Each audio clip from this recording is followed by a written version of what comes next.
Ake ngibingelele kuwo wonke ama-comrade, ngibingelele kubafowethu laba esibafaka emsebenzini.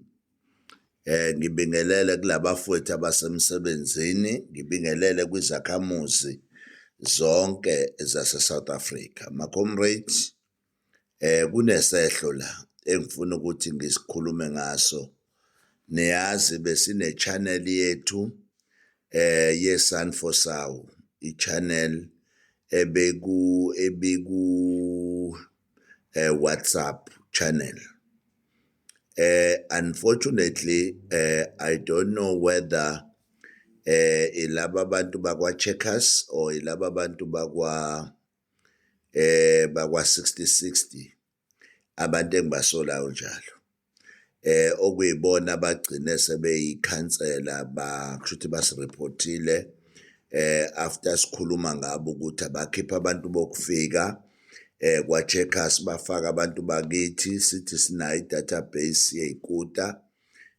But what happened is that ngibone sivaliwe i-channel yethu, so siyacela ukuthi ake sithutheni sonke-ke manje siye kwi-channel elaphayana ku-YouTube, sonke nje sithi log in lapha ku-YouTube, MK Labour Desk / Sun for Sawu podcast, isho njalo, MK Labour Desk / Sun for Sawu podcast. Ilapho khona sizo-advertise khona wonke umsebenzi esinawo no-available. Kumanje nje sinemsebenzi esifuna ukuyi-advertise, asikwazi ukuyi-advertise ngoba abantu abazi ukuthi sitholakala kanjani njengamanje. Ngicela ukusho ukuthi sonke asimuve siye epagini lethu lani le-YouTube channel. Ngiyacela nonke, kusasa ekuseni-ke ngizobe sengiqala-ke ngisho ukuthi kwenzakalani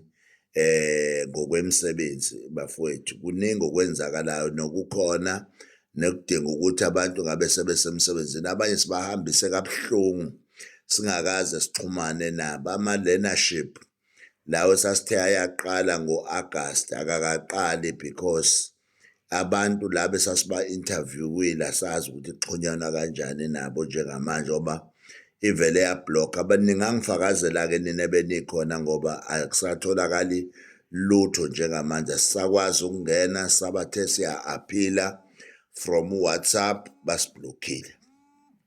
Bazokwenza-ke lokho ngoba phela abafuni sikhulume ngalaba bantu bokuhamba, so but-ke bazoqulula ukube kwenza, kodwa i-channel-ke akulula ukuthi ibe blocked.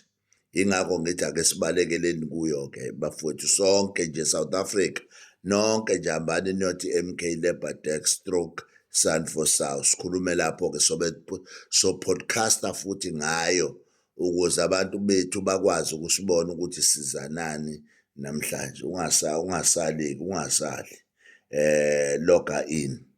Logger in sizobe sinawo. Siyabonga.